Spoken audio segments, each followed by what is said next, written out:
The worst place on Earth? Or is it? It's not what you think. Seriously, it's not just sand and camels. Saudi Arabia? Oh no, absolutely not. Unless you like amazing food, rich culture, and stunning landscapes, this is the last place you'd ever want to visit. Unless you enjoy having a great time. 13 million tourists visit every year. Clearly, these people are all making a terrible mistake. Or maybe, just maybe, they know something you don't.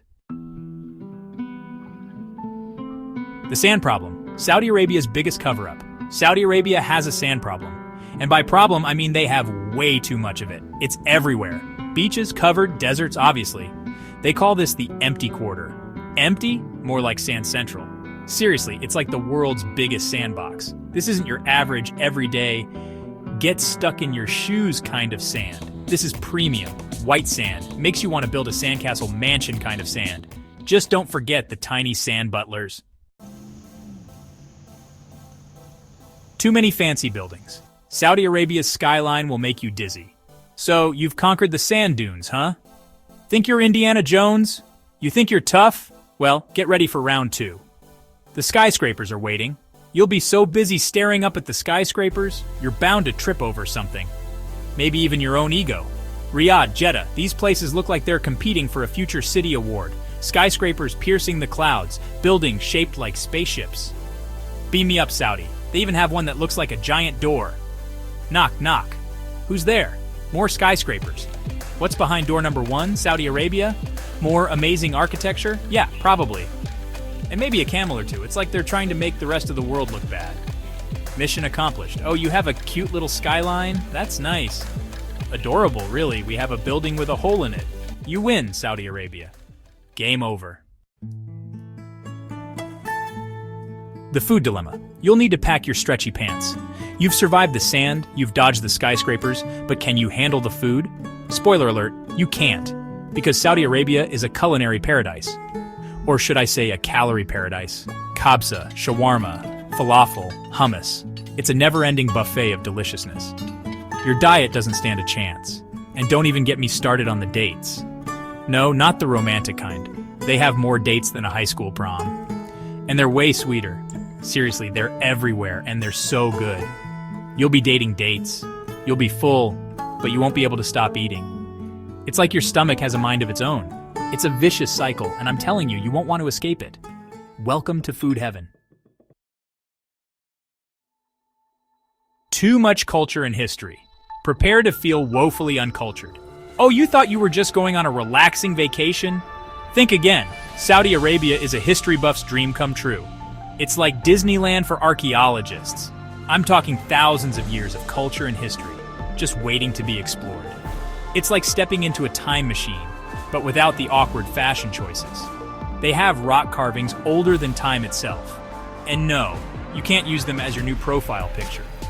Ancient cities carved into mountains, like something straight out of a fantasy novel. And UNESCO World Heritage sites coming out of their ears. Seriously, they have more heritage sites than you have unread emails. You'll feel like Indiana Jones, minus the fedora and the constant danger. Except instead of running from giant boulders, you're dodging selfie sticks. You're trying to absorb all the incredible stories and sights around you. Good luck with that.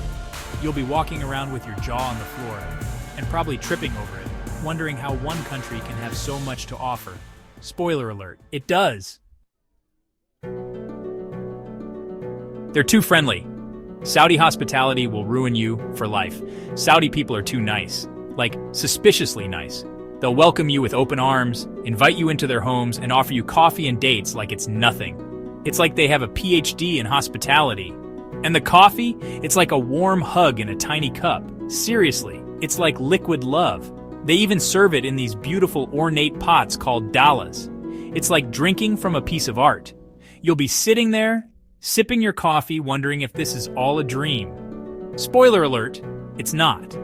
And then they'll offer you seconds and thirds. It's like they have a never-ending coffee supply. And you'll keep saying yes because, well, how can you say no to such kindness? Plus, who says no to more coffee? The camel overload. Get ready for some serious camel envy. Let's dive into the world of camels. Because you can't visit Saudi Arabia without bumping into these majestic humpback celebrities. They're everywhere.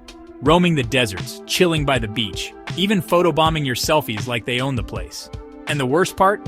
They're all ridiculously photogenic. Seriously, it's like they went to Camel modeling school. You'll try to snap a cool picture in front of a sunset, and the camel next to you will strike a pose that puts you to shame. Vogue, but make it camel. You'll end up with a camera roll full of camel pictures, and you won't even be mad about it. In fact, you'll probably start a camel fan club. Because let's face it, camels are the real MVPs of Saudi Arabia. The Red Sea is too blue. This isn't Photoshop, it's real life. The Red Sea? Not that red. More like the blue I'm not kidding sea. In fact, it's the complete opposite. It's like Mother Nature went wild with the blue paint. We're talking crystal clear, turquoise blue, makes you question reality kind of water. Seriously, it's like someone cranked up the saturation. And the underwater world? Coral reefs teeming with life, colorful fish swimming everywhere. It's like finding Nemo on steroids. Dolphins putting on a show. I mean, who needs SeaWorld when you have this? It's like diving into a National Geographic documentary. You'll be snorkeling along, feeling like Jacques Cousteau. And you'll see a fish so bright and colorfully, you'll think someone photoshopped it in. But nope, it's real. No filters needed. The Red Sea is just that incredible. It's like nature's way of showing off. Warning: Saudi Arabia may cause extreme wanderlust. Seriously, it's like travel crack. So, in conclusion, don't visit Saudi Arabia, unless you want to become that friend who won't shut up about their trip. You'll end up with too many photos, too many stories, and a phone full of desert selfies. And you'll annoy everyone back home with how much fun you had. From the stunning deserts to the bustling cities, the delicious food to the warm hospitality, Saudi Arabia will steal your heart and probably your Instagram feed. Like, comment and subscribe if you agree that Saudi Arabia is just too much fun.